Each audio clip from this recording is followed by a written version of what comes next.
Hello guys and welcome to you all in the very first video of rise and help rise. Guys आज हम discuss करेंगे history of constitution. इसमें हम acts के बारे में पढ़ेंगे 1773, 81, 84, 86। इसके बाद चार्टर एक्ट्स 93, 1813, 1833 और 1853।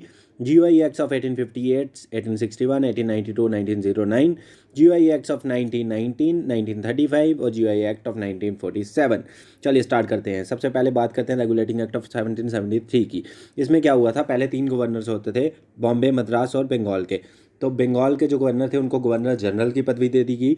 उनको असिस्ट करने के लिए 4 मेंबर की एग्जीक्यूटिव काउंसिल बनाई गई। एक सुप्रीम कोर्ट बनाया गया 1774 में कलकत्ता में, और कोर्ट ऑफ डायरेक्टर्स का एक डिपार्टमेंट बनाया गया। रेवेन्यू, सिविल और मिलिट्री अफेयर्स उनको दे दिए गए।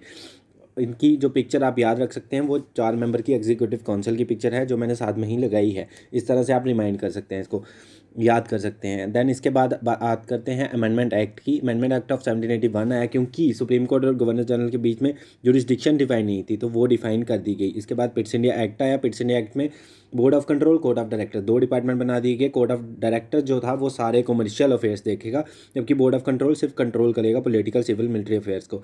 इसके बाद 1786 का एक्ट आया, जिसके अकॉर्डिंग गवर्नर जनरल की पावर थोड़ी और बढ़ा दी गई, क्योंकि कॉर्नवालिस चाहते थे कि वो कमांडर इन चीफ भी बने। इसके बाद बात करते हैं चार्टर एक्ट की। सबसे पहले चार्टर एक्ट आया 1793, then 1813, then charter act of 1833 और चार्टर एक्ट ऑफ 1853। सबसे पहले बात करते हैं चार्टर एक्ट ऑफ 1793 की। अब चार्टर एक्ट ऑफ 1793 की अगर हम बात करें तो इसमें क्या हुआ था, इसमें इन्होंने कहा था कि कंपनी जो है, ईस्ट इंडिया कंपनी जो है, वो ब्रिटेन को 5 लाख पाउंड एनुअली पे करेगी। और ये पैसा कहाँ से आएगा, ये इंडियन रेवेन्यू से आएगा। जो भी एम्प्लॉयज़ हैं ब्रिटिश के इंडिया में वर्क कर रहे हैं, उन सबको पे कहाँ से किया जाएगा, इंडियन पैसों से।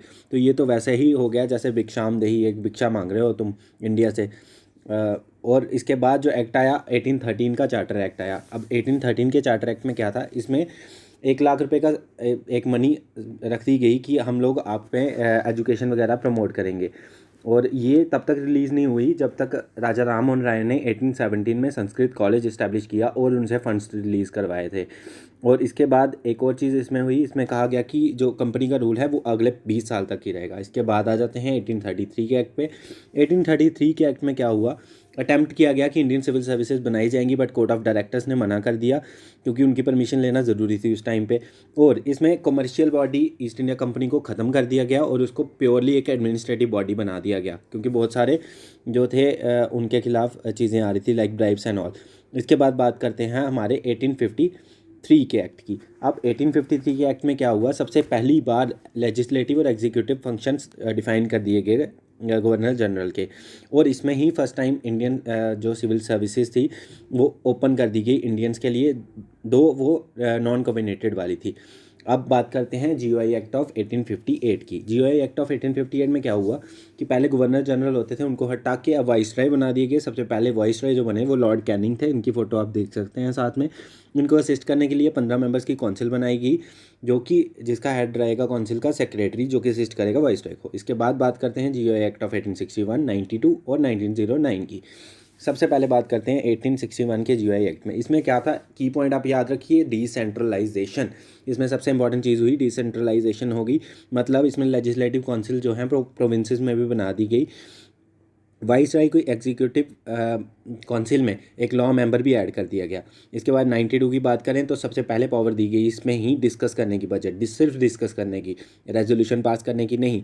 और नॉमिनेशन सबसे पहले फिल हुई, जो एक तरह से इलेक्शन हम कह सकते हैं, वो इसी 1892 के एक्ट से ही हम कह सकते हैं स्टार्ट हुई। इसके बाद पार्लियामेंट्री रिफॉर्म्स आए 1909 के, जो कि कम्युनल इलेक्टोरेट्स के लिए जाने जाते हैं। और अब बात करते हैं 1919 के एक्ट की। 1919 के एक्ट को मॉन्टफोर्ट रिफॉर्म्स भी कहते हैं। इसमें सबसे पहले डायरेक्टरी या ड्यूअल गवर्नमेंट हम कह सकते हैं इस्टेब्लिश की गई, एक अपर हाउस एक लोअर हाउस बनाया गया। अब इसमें क्या था, इसमें central public service commission setup करी, सेपरेट बजट्स बनाए गए प्रोविंसेस और सेंटर दोनों के लिए, और कम्युनल इलेक्टोरेट्स को फर्दर दूसरी कम्युनिटीज़ के लिए भी बढ़ा दिया गया। अब 1935 की बात करें, इसमें 3 लिस्ट बनाई गई, फेडरल, स्टेट और कॉन्फ्रेंट लिस्ट। डायरेक्टरी ख़त्म करके प्रोविंशियल ऑटोनॉमी दे दी गई, और फेडरल कोर्ट सेटअप किया गया 1937 में। बाईकैमरलिज्म जो थी वो ख़त्म कर दी गई थी, बस 6 प्रोविंसेस में थोड़ी बहुत थी, 11 में से उस टाइम पे जो 6 प्रोविंसेस थी उनमें। ये था आज की वीडियो में। Hope you like it, keep rising, live your dream and thanks for watching.